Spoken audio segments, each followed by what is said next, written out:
नमो भगवते वासुदेवाय। ओम नमो लक्ष्मी नारायणाय। पवित्र सट्टिला एकादशी प्रभु श्रीमनारायण विष्णु को समर्पित अनेक एकादशी व्रत जहाँकि वर्षकर 24टी एकादशी व्रत अच्छी बोली आम जानी। तन्मध्य गोटे व्रत होउछि सट्टिला एकादशी व्रत जहाँ माघ मास कृष्ण पक्ष एकादशी दिन पड़े। माघ कृष्ण एकादशी व्रत होउछि सट्टिला एकादशी व्रत। आसंतु जानिबा सट्टिला एकादशी व्रतर महात्म्य एवं पूजा विधि संपर्क में। कहीं एकादशी नाम होउछि सट्टिला एकादशी।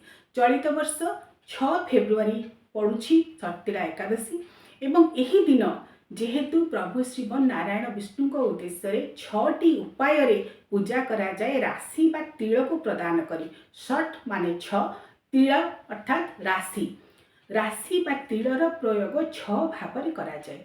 प्रथमतः सूर्योदय पर जितेबाला ब्रह्म मुहूर्त स्नान शौचादि नित्य कर्म सारी प्रभु श्रीमन नारायण विष्णु को उद्देश्य संकल्प करेंगे सूर्यदेव को जल देवे।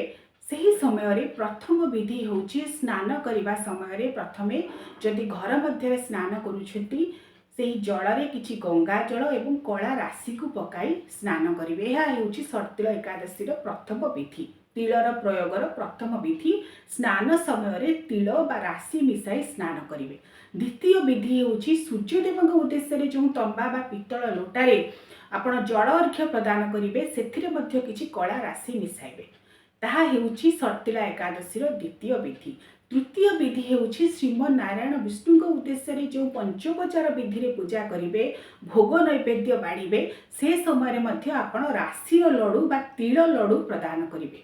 चतुर्थ विधि हेउछि सट्टिला एकादशी दिन जो माने किछि जाग यज्ञ होम कर्म करती से अग्नि नारायण को मध्य तिल बा राशि प्रदान करेंगे।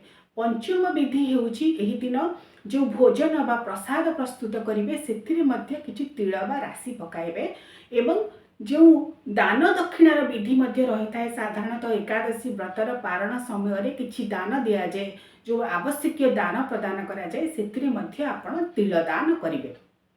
तेणु तिल बा राशि प्रयोग 6 भाव में होतिबारु एही एकादशी नाम सट्टिला एकादशी। कहीं तिल प्रदान करा जाए कहीं सट्टिला एकादशी दिन तिलर विशेष भाव में प्रयोग करा जाए से संपर्क में आसंतु जानिबा।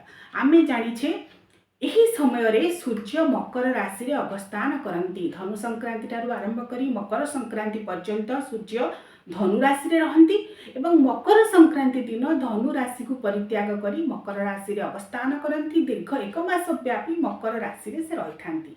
मकर राशि रो अधिपति देवता होउछंती शनिश्चर महाराज एवं शनि ग्रह को प्रीत करने साधारणतः आम कला राशि कला गुड़ ये सब को दे तांको संतुष्ट करिथाउ।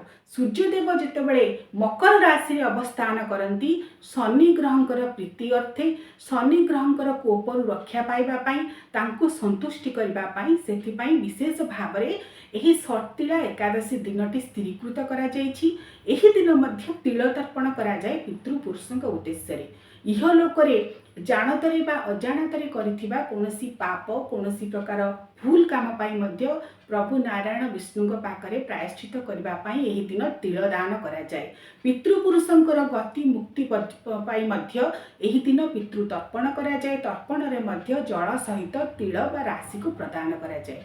एहीपरि विविध महात्म्य को नहीं सट्टिला एकादशी आमर हिंदू सनातन शास्त्रीय आधार रे गोटे विशेष एकादशी रही जो दिन स्वतंत्र भाव में निजर मुक्ति पाई प्रार्थना करा जाए। ता सहित पितृपुरुषंकर मुक्ति निमित्त मध्य तिल प्रदान करा जाए। तेबे स्नान पर सूर्यदेव को अर्घ्य प्रदान करी संकल्प करबा परे पूजा गृह को आसी पंचामृत रे श्रीमन नारायण विष्णु का शालग्राम को पंचोपचार विधि रे पूजा करने हुए। ता पूर्व पंचामृत रे स्नान करा जाए। हलदिया रंगर पाट वस्त्र बिछाई तांको विराजमान करा जाए। शुभ्र बा हलदिया रंगर फूल एवं ता सहित तुलसी दयणा मरुआ पद्मपुष्प सज्जित करा जाए। चंदन दिया जाए। जदि लक्ष्मी नारायण जुगल मूर्ति थाए तांको मध्य एही दिन पूजा करा जाए। नैवेद्य रे विशेष भाव में राशि लड्डू एवं राशि एवं गुड़ रे प्रस्तुत नैवेद्य प्रभु श्रीमन नारायण विष्णु को यही दिन प्रदान करा जाए एवं निजे मध्य प्रसाद भाव में ताको जो मैंने व्रत रखि था सेवन करि सेहीपरि भाव में तांबूल आरत्रिक प्रदान करने पर संध्या समय प्रभु श्रीहरि पाखरे दीपटे जाली श्री विष्णु सहस्र नाम श्लोक स्तुति ये सबको श्रवण करी बा पाठ करी तांको उद्देश्य भक्ति निवेदन करने को हुए एवं अनेक व्यक्ति एकादशी व्रतर पारण ता परदिन करिथांती मात्र अनेक व्यक्ति सही दिन राति करिथांती जहाँकि विधि सम्मत नुहे कारण समस्त एकादशी परी सटिला एकादशी व्रतर परिसमाप्ति मध्य ता परदिन द्वादशी तिथि रे पड़े। चलित वर्ष जेहेतु 6 फेब्रुआरी दिन पड़ुछि सटिला एकादशी ता व्रतर पारण आमे 7 फेब्रुआरी दिन सूर्योदय परे स्नान शौचादि नित्यकर्म सरिबा परे सूर्यदेव को जल अर्घ्य देबा परे प्रभु श्रीहरि विष्णु को पूजा करबा परे पंचोपचार विधि रे सही भोग नैवेद्य सहित किछि तुलसी नहीं व्रतर पारण करबा हुए। एहीपरि भाव में सटिला एकादशी व्रत परिसमाप्ति हुए। सही श्रीहरि विष्णु जी भक्तर मनोवांछा पूरण निमित्त सदा सर्वदा चेष्टित जी सतत श्रद्धा भक्ति नहीं तांकर चरण कमल रे निजर भक्ति निवेदन करे से भक्तर मनोकामना पूरण करती। सटिला एकादशी व्रतर पालन द्वारा मनुष्यर इहलोकर परलोकर जानतारे अजाणतारे होइतिबा समस्त पाप ताप विखंडित हुए समस्त प्रकार दुख विनाशित हुए। ओं श्रीमन नारायणाय नमो नमः। ओं नमो लक्ष्मी नारायणाय नमो नमः।